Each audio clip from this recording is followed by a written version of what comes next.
할렐루야.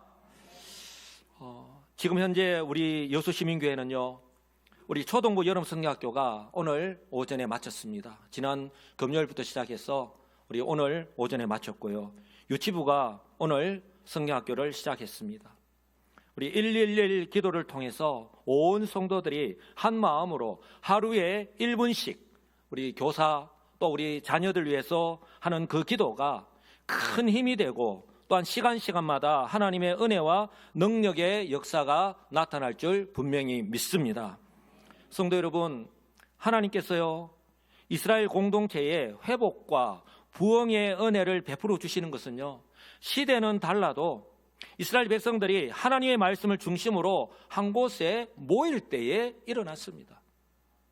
구약시대 사무엘 선지자를 중심으로 미스바에 모일 때가 그랬습니다. 그리고 에스라 느헤미야를 중심으로 수문학 광장에 모였을 때가 그랬습니다. 그리고 오늘 본문 예수님께서 성천하시고 난 뒤에 사도들을 중심으로 예루살렘에 있는 다락방에 120명이 모였을 때가 또한 그러했습니다. 할렐루야. 성경은 우리에게 분명하게 말씀을 합니다. 오늘 또 모인 무리의 숫자가 120명이나 되었다라고 말씀합니다. 결코 적은 숫자가 아닙니다. 예수님께서 성천하시고 난 뒤에 사도들을 비롯하여서 예수님의 제자들이 예루살렘에 돌아왔습니다. 그런데 흩어지지 않고 이처럼 예수님과의 추억이 있는, 예수님과 어떤 추억이 있습니까?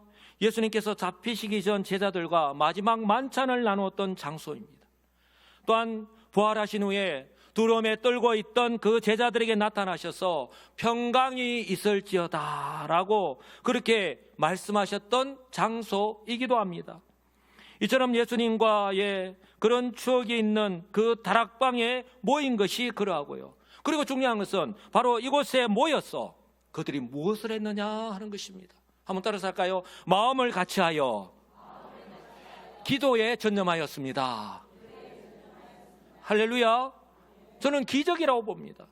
그들이 흩어지지 않은 것도 기적이지만 그들이 한 곳에 모여서 이처럼 마음을 같이하여서 기도에 전념하였다라고 하는 것, 결코 우연이 아닙니다. 다 이유가 있습니다. 바로 사도들을 비롯한 제자들이 예수님께서 성천하시기 전에 하신 그 약속의 말씀을 확실하게 믿었기 때문입니다. 성도 여러분, 확실하게 믿었다라는 말은 내 마음 가운데 새겨졌다는 거예요.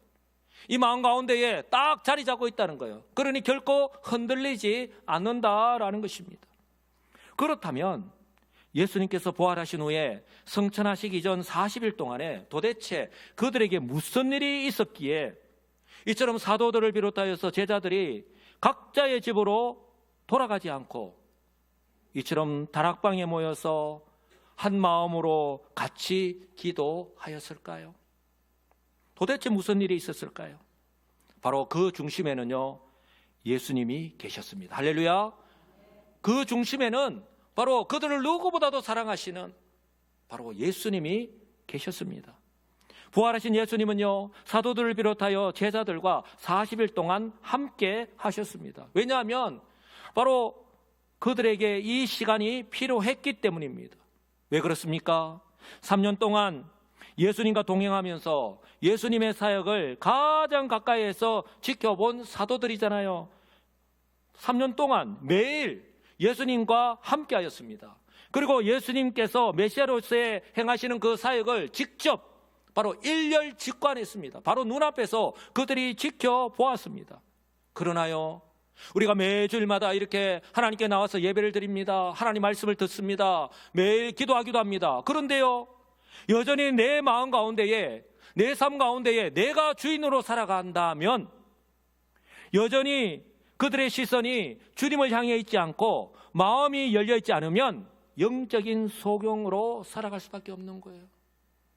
영적인 소경이 되어서 예수님께서 행하시는 능력의 말씀과 또한 기적의 역사가 나타나는 그 모든 사역도 깨닫지 못하고 메시아 되심을 믿지 못할 수밖에 없는 거예요. 지금 그들의 모습입니다.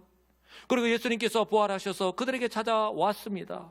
그렇다면 늦었지만 맞다, 우리 예수님께서 예루살렘에 올라오시면서 하신 말씀이 내가 예루살렘에 가면 고난을 받고 죽었다가 사흘 만에 살아난다라고 하는 말씀이 바로 이것을 두고 하신 말씀이구나라고 떠올려야 되는데, 생각했어야만 했는데, 안타깝게도요, 이때까지만 해도 사도들은 예수님의 부활을 영적으로 온전히 깨닫지 못하고 있었습니다. 믿지 못하고 있었습니다. 그래서 예수님은요, 성천하실 때까지 40일 동안, 며칠 동안요? 40일 동안 그들과 함께 하시면서, 중요합니다, 그들의 마음을 열어주셨습니다. 할렐루야. 오늘 또 말씀이 선포될 때에 주의 성령께서 우리 성도님들의 마음을 활짝 열어주시기를 간절히 소망합니다. 예수님께서 40일 동안 그들과 함께 하시면서 마음을 열어주셨습니다. 그리고요, 어떤 일이 났습니까? 성경을 깨닫게 해주셨습니다. 그리고 하나님 나라의 일을 말씀하셨습니다. 아니, 지금까지 3년 동안 예수님께서 하신 그 모든 말씀, 기적의 사역들을 다 보았는데 그들이 아직까지 마음이 닫혀 있으니까, 그들의 시선이 세상을 향해 있으니까, 여전히 내 삶의 주인이 나로 살아가고 있다 보니까 이것을 깨닫지 못하고 있었던 거예요. 누가복음 24장과 사도행전 1장은요, 동일하게 누가가 기록했기 때문에 서로 연결이 되어 있는데요, 중복해서 나타납니다. 그만큼 강조하는데요, 누가복음 24장이 이렇게 말씀합니다. 이에 그들의 마음을 열어 성경을 깨닫게 하셨다라고 말씀합니다. 그리고 사도행전 1장에는요, 그가 고난받으신 후에 또한 고난받으셨다라는 말은 십자가에서 죽으셨다는 말씀이에요. 그리고 그들에게 확실한 많은 증거로 친히 살아계심을 나타내사 부활하신 후에 그들과 함께 하시면서 보여주신 것을 말씀합니다. 40일 동안 그들에게 보이시며 하나님 나라의 일을 말씀하셨다라고 말씀합니다. 무엇을 말씀하셨을까요? 바로 당신이 메시아다. 바로 죄악 가운데 살아가는 이스라엘 백성들을 구원하실 구원자가 바로 이 구약시대 이사야 선지자를 비롯한 선지자들을 통해서 예언되었고, 바로 자신이 성육신에서 이 세상에 오셨는데 바로 이때부터 하나님의 나라가 시작되었다. 또한 자신이 십자가를 지고 죽으심으로 하나님의 구원 계획이 완전히 성취되었고, 그리고 자신이 재림하실 때에 이미 제자들에게 내가 너희들 곁을 떠나서 아버지의 집으로 간다, 너희 집을 예비하러 간다라고 말씀하셨거든요. 다시 오실 때에 이제 하나님의 나라가 완성된다라고 하는 아주 중요한 말씀을 그들에게 가르치셨습니다. 바로 그때 그들은요, 이 40일 동안 예수님께서 그들의 마음을 열어주셔서, 그리고 성경을 깨닫게 해주시고 하나님 나라의 일들을 그렇게 말씀하셨을 때에 비로소 그들이요, 우리 주님께서 하신 그 모든 말씀과 부활을 비로소 깨닫게 되었습니다. 할렐루야. 바로 그때 예수님께서 이제 마지막으로 사도들에게 약속도 하셨고, 그리고 사명도 맡기셨고, 그리고 중요한 명령도 하셨습니다. 오늘 그것을 살펴볼 거예요. 바로 첫째는 아주 중요한데요, 저와 여러분들과 직결되어 있습니다. 한번 따라서 할까요? 임마누엘의 약속입니다. 예, 뒤에 두 글자를 떼버리면 욕이 됩니다. 임마누엘의 약속이에요. 한번 따라서 할까요? 임마누엘의 약속. 도대체 그러면 임마누엘의 뜻이 무엇입니까? 바로 마태복음 28장인데요. 다 같이 한번 읽어보겠습니다. 내가 세상 끝날까지 너희와 항상 함께 있으리라 하시니라. 아멘. 정말 중요한 말씀을 하셨어요. 내가 세상 끝날까지 너희와 항상 함께 있으리라. 주님은 지금 그들 곁을 떠나시는데 내가 세상 끝날까지 너희와 함께 하신다는 약속을 하신 거예요. 무슨 말씀입니까? 예수님은 비록 지금 그들 곁을 떠나시지만 또 다른 보혜사, 즉 성령을 보내주셔서 제자들을 떠나지 않고 항상, 즉 저와 여러분이 살아가는 하루하루 모든 날을 함께 하시겠다고 약속하셨습니다. 할렐루야. 분명히 말씀하셨습니다. 내가 세상 끝날까지 너희와 항상 함께 하겠다. 이 항상이라는 말이 중요합니다. 영어로 표현하면 always. 우리가 하루 24시간 1분 1초도 우리 주님께서 우리와 함께 하시 않은 시간이 없다는 것을 말하는 거예요. 항상이라는 말은 1년 365일 하루 24시간 1분 1초도 우리 주님께서 우리와 함께 하지 않은 시간이 없습니다. 바로 이것이 임마누엘의 약속이에요. 이것은요, 우리 교회와 성도들에게 주어진 사명과도 연결이 되는데, 즉 세상 끝날까지 바로 우리와 항상 함께 하시겠다는 거는, 그 세상 끝날이 어떤 날입니까? 바로 교회와 그리고 우리 성도들을 통해서 복음이 땅 끝까지 전파되어서 우리 주님께서 재림하시는 날, 바로 그 날이 세상 끝날입니다. 성경에 나오는 그날, 마지막 날이라고 하는 날, 바로 세상 끝날까지 계속됩니다. 믿으시기 바랍니다. 지금요, 사도들을 비롯하여서 제자들이요, 예수님과 헤어지는 아쉬움이 있었습니다. 그런데요, 이 임마누엘의 약속은 우리 사도들과 제자들에게 큰 위로가 되었을 거예요. 큰 힘이 되었을 것입니다. 왜냐하면 이렇게 물리적으로, 이렇게 육체로는 그들 곁을 떠나지만 이제는 영어로 바로 그들과 더 친밀하게 함께 하시기 때문입니다. 할렐루야. 바로 그 주의 성령께서요, 제자들에게 임한 약속하신 성령께서 지금도 저와 여러분들과 함께 하시는 줄 믿으시기 바랍니다. 그러므로요, 저와 여러분들 역시 이 임마누엘의 약속의 말씀을 믿고 세상은 결코 알 수도 없는 이 임마누엘의 은혜와 복을 날마다 삶 속에서 누리면서 살아가시기를 주님의 이름으로 축복합니다. 제가 항상 우리 성도들에게 날마다 우리 주님께서 주시는 이 은혜와 복을 날마다 누리면서 살아가시기를 주님의 이름으로 축복합니다 라고 하는데, 그 무엇을 누리면서 살아간다는 거예요? 그 누린다는 것이 무엇을 의미합니까? 이처럼 우리 주님께서 임마누엘의 약속, 우리와 항상 함께 하신다라고 하는데 무엇을 누리면서 살아갑니까? 바로 저와 여러분들이 마음이 슬플 때, 내가 정말 어렵고 힘들 때에 우리 주님께서 나를 위로하십니다. 내가 어려움을 겪어서 어떻게 해야 할 바를 알지 못할 때에 다가오셔서 나를요 도와주시고 내 손을 잡아주셔서 일으켜 세워주시고 그리고 새 힘을 더하여 주십니다. 내 안에 계시니 나를 누구보다도 잘 아셔요. 그리고요, 지금도 우리가 말씀을 듣고 있지만 선포되는 그 말씀을요 들을 때에 깨달아 알게 해 주십니다. 할렐루야. 바로 이것을 우리가 살아가는 날 동안에 누리면서 살아가야 되는 거예요. 바로 이것이 임마누엘의 약속입니다. 이 약속은 변치 않는다 하는 것을 믿으시기를 주님의 이름으로 축복합니다. 이처럼 첫 번째 약속을 하셨습니다. 임마누엘의 약속, 바로 성천하시기 전에 하신 첫 번째 약속의 말씀이에요. 두 번째는요, 바로 복음의 증인의 사명입니다. 한번 따라서 할까요? 복음의 증인의 사명. 예, 바로 그들이 증인이잖아요. 그들이 3년 동안 직접 보았고, 예수님께서 십자가에 죽으시는 것도 보았고, 예수님께서 부활하시는 것도 직접 보았습니다. 바로 예수님이 그리스도다, 구원자다라고 하는 것, 바로 그 복음을 직접 보았던 그들이 뭡니까? 증인이 된다. 그 증인이 되어서 예수님이 지금도 살아계셔서 우리와 함께 하십니다. 예수를 믿을 때 우리의 죄가 용서함을 받고 우리가 구원을 받습니다라고 하는 그 복음을 전하는 사명이 그들에게 주어진 거예요. 이것이 바로 복음의 증인의 사명입니다. 누가복음 24장에 이렇게 말씀합니다. 그리스도가 고난을 받고 제3인의 죽은 자 가운데서 살아날 것과 또 그의 이름으로 제3을 받게 하는 회개가 예루살렘에서 시작하여 모든 족속에게 전파될 것이 기록되었으니 너희는 다 같이요 이 모든 일의 증인이라. 아멘. 예수님께서 사도들과 그곳에 모인 제자들에게 바로 이것을 말씀하신 거예요. 너희는 이 모든 일의 증인이라. 내가 보고 듣고 경험하지 않은 것을 내가 어떻게 증거할 수 있겠습니까? 그런데 그들이 직접 경험했잖아요. 이제는 너희들이 그것의 증인이 되어야 된다는 거예요. 그리고 사도행전 1장에서도 이렇게 말씀하죠. 오직 성령이 너희에게 임하시면 너희가 권능을 받고 예루살렘과 온 유대와 사마리아와 땅 끝까지 이르러 뭐라고요? 내 증인이 되리라. 아멘. 이것이 얼마나 중요한 사명인지 모릅니다. 이미 예수님께서 이 땅에 오심으로 하나님의 나라가 임하였는데 이제는 복음을 통하여서 그들이 전하는 그 복음을 통하여서 그들이 듣고 그들 또한 이 은혜를 누릴 수 있도록 그들이 그 증인의 역할을 해야 된다라고 지금 말씀을 하고 있는 것입니다.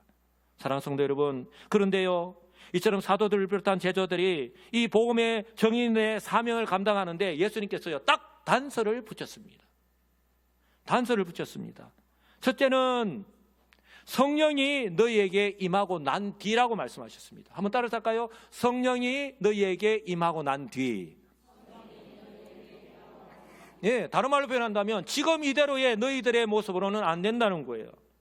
이것은 너희들의 지식이나 너희들의 경험과 너희들의 능력으로 행하는 것이 아니라고 하는 거예요. 성령이 너희에게 임하시고 난 뒤라는 거예요. 그리고 둘째는 권능을 받아야 된다라고 했습니다. 한번 따라서 할까요? 권능을 받아야 합니다. 예, 이 권능이 뭐냐? 그들이 복음의 정인원의 역할을 감당하는 데 필요한 그 사역을 수행하는 데 필요한 모든 능력을 의미하는 거예요. 정리하면 사도들을 비롯한 제자들은요, 성령이 임하여야만 바로 하늘로부터 임하는 하나님의 그 능력을 받아서 이 복음의 정인의 사명을 제대로 감당할 수 있다. 다른 말로 표현한다면 복음의 능력이 나타난다 라고 하는 거예요. 바로 지금도 이 땅의 교회와 그리고 저와 여러분들 역시 이미 우리에게 성령이 임하였고, 그리고 그 능력을 받아서 지금도 그 복음 사역을 감당하고 있는 줄 분명히 믿습니다. 사도 바울이요, 고린도 지역에서 복음을 전할 때에 바로 이렇게 고백하고 있습니다. 사도 바울과 같은 사람이 이렇게 증거를 하는 거예요. 뭐라고 고백합니까? 내 말과 내 전도함이 설득력 있는 지혜의 말로 하지 아니하고 다만 성령의 나타나심과 능력으로 하여 너희 믿음이 사람의 지혜에 있지 아니하고 다만 하나님의 능력에 있게 하려 하였노라. 아멘. 성도 여러분, 사도 바울이 이방 지역에 복음을 전할 때 얼마나 많은 사람들이 예수를 믿고 돌아왔습니까? 가는 곳곳마다 교회가 세워지고요, 수많은 사람들이 예수를 믿고 돌아왔습니다. 그런데 그들은 누구를 주목합니까? 바로 그 복음의 길을 기울이기보다는 그 복음을 전한 사도 바울에 집중을 했습니다. 그때 사도 바울이 뭐라고 했습니까? 왜 나를 쳐다보느냐? 나의 능력이 아니다. 나는 그 복음을 전했을 뿐이고 그 복음을 통해서 하나님께서 역사하셨기 때문에 그 복음의 능력이 너희들에게 나타났다고. 그래서 너희들이 성령의 영역으로 예수를 믿게 되었다라고 그렇게 증거했잖아요. 사도 바울이 이렇게 증거했다면 하물며 저와 여러분들이겠습니까?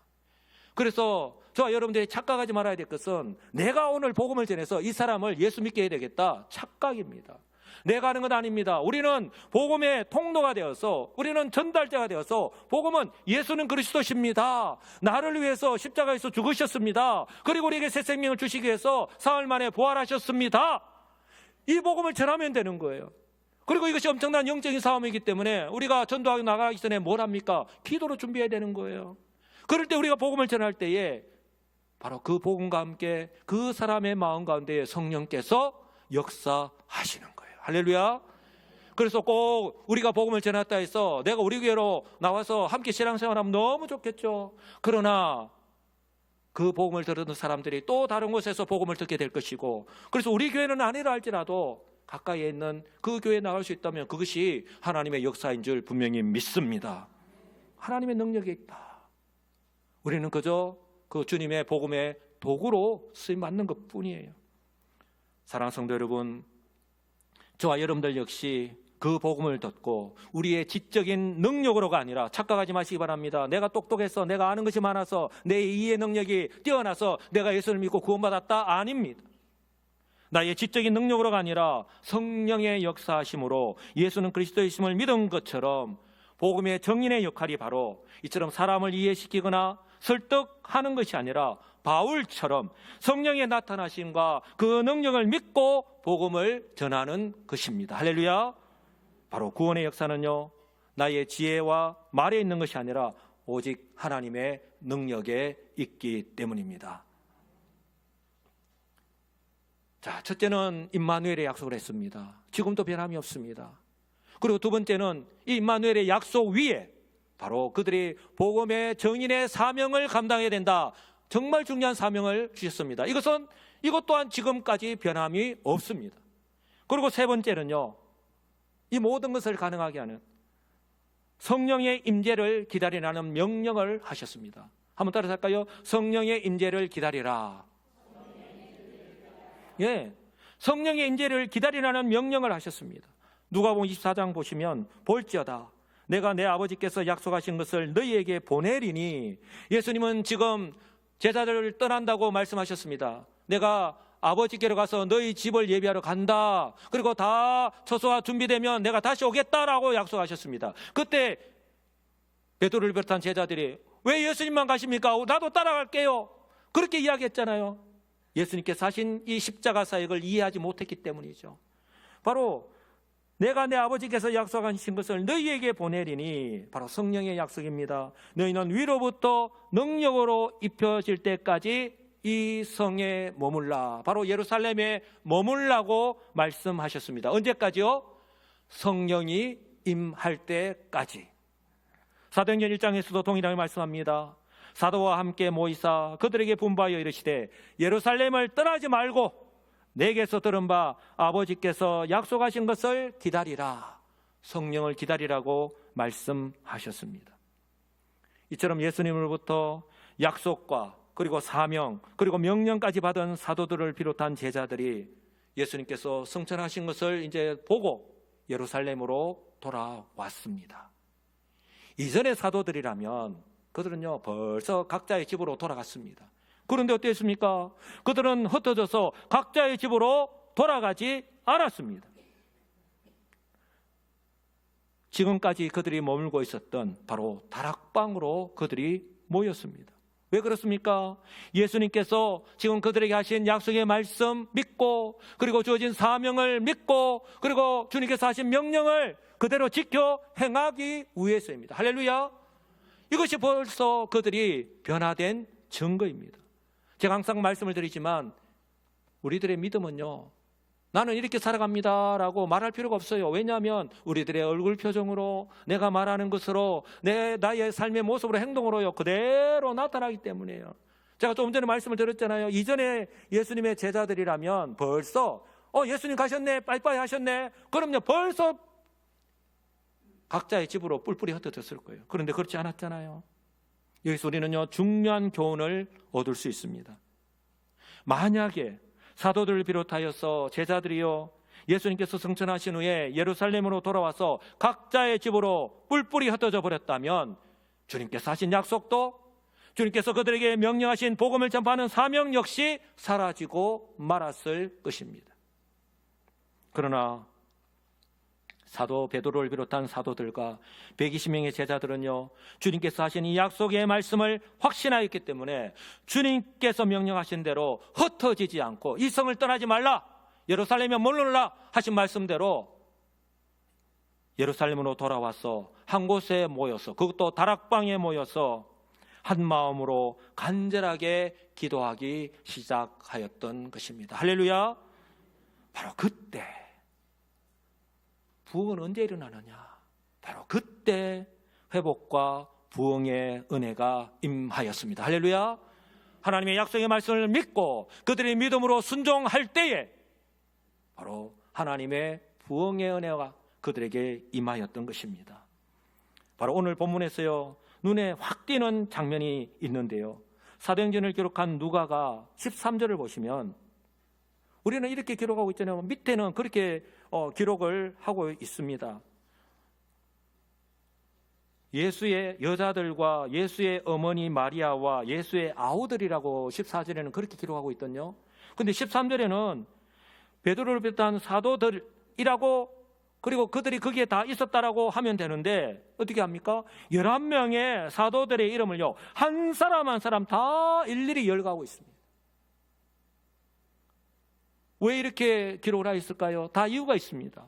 전후 문맥으로 볼 때에 사도들이 예수님께서 성천하시면서 하신 명령과 약속을요 확신했기 때문에 그들이 한 마음으로 행동했던 거예요. 한 마음으로 행동했다. 바로 한 사람처럼 일사불란하게 그들이 움직인 거예요. 만약에 그들이요 11명의 사도가 영향력이 있잖아요. 그런데 각자 다른 목소리를 내고 각자 다르게 행동하였다라면 그 120명이나 되는 제자들이 어떻게 하나가 되어서 그렇게 기도할 수 있었을까요? 바로 다른 제자들 역시 마음이 하나가 될 수가 없고 흩어질 수밖에 없었을 것입니다. 그런데 그들은 우리 주님께서 하신 약속의 말씀을 믿고 확신하고 그대로 지금 지켜 행하고 있는 것입니다. 성도 여러분, 사도들의 이러한 행동은요 100명이 넘는 제자들에게 그대로 영향을 미칠 수밖에 없었습니다. 예수님께서 성천하신 후에 이 11명의 사도들의 영향이 바로 제자들 전체에, 이 100명이 넘는 제자들 전체의 행동에 영향을 미칠 정도로 그만큼 크고 또한 중요했기 때문에 누가는요, 이처럼 11명의 이름을 한 사람 한 사람 기록하고 있는 것입니다. 저는 이 장면을 보면서 하나님께서 우리 여수 시민교회를 바라보실 때에 저를 비롯해서 담임 목사 박건주, 장로 누구누구, 안수 집사 누구누구, 권사 누구누구, 집사 누구누구, 성도 누구누구 한 사람 한 사람의 이름을 일일이 다 이렇게 기억하실 줄 분명히 믿습니다. 아니, 다 아멘 하셔야죠. 그렇게 우리 하나님께서 기억하실 줄 믿습니다. 이처럼 리더의 역량이 중요한 거예요. 바로 이것이 리더십, 즉 영향력인데요. 바로 이것은 우리 여수심교회 공동체 역시 마찬가지입니다.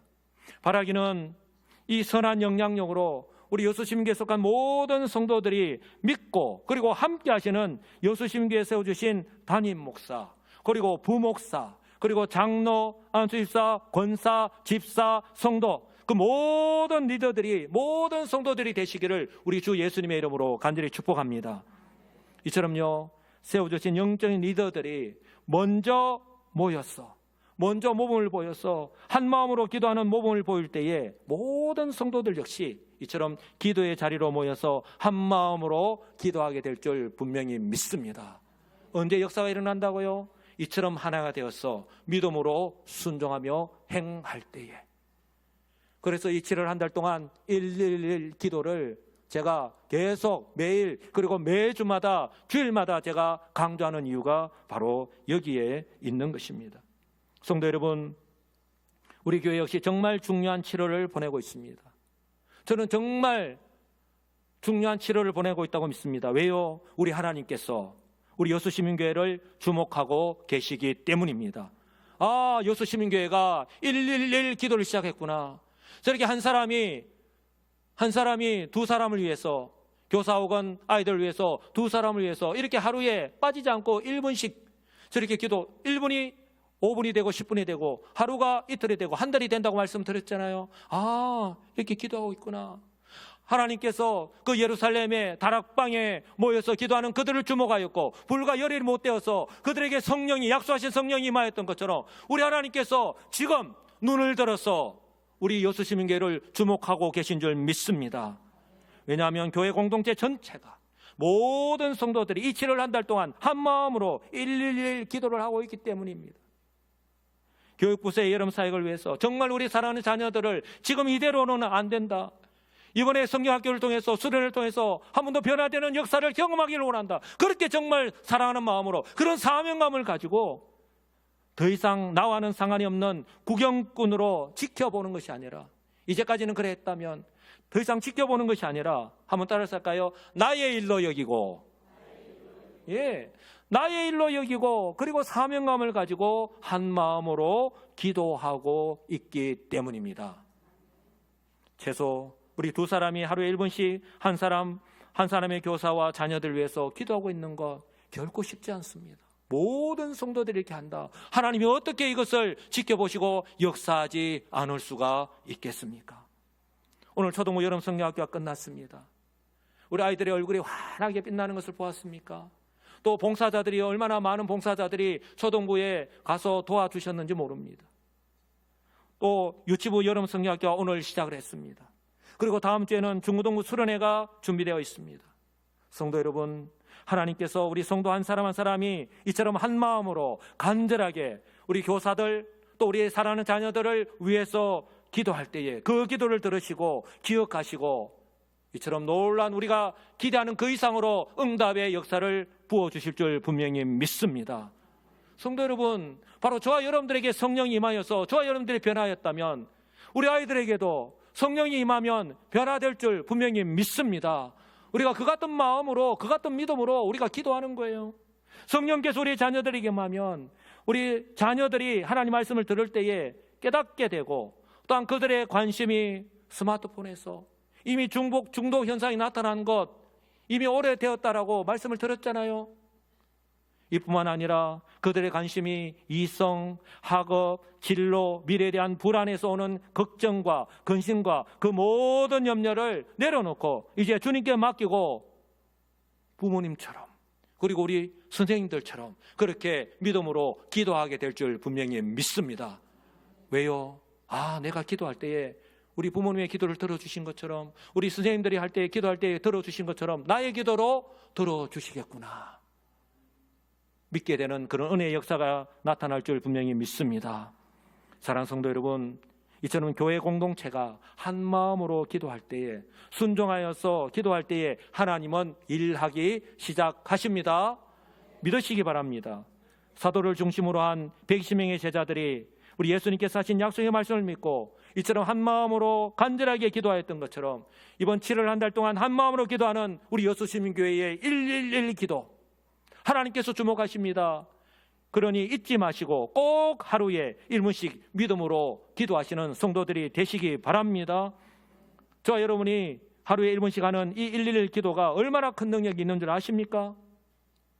교사가요, 성령으로 충만하여서 자녀들에게 하나님의 말씀을 가르칠 때에, 또한 우리 자녀들이 그 하나님 말씀을 들을 때에 깨닫고 아멘 하는 그런 역사, 또 삶에서 얼마든지 변화가 일어날 수 있음을 믿으시기 바랍니다.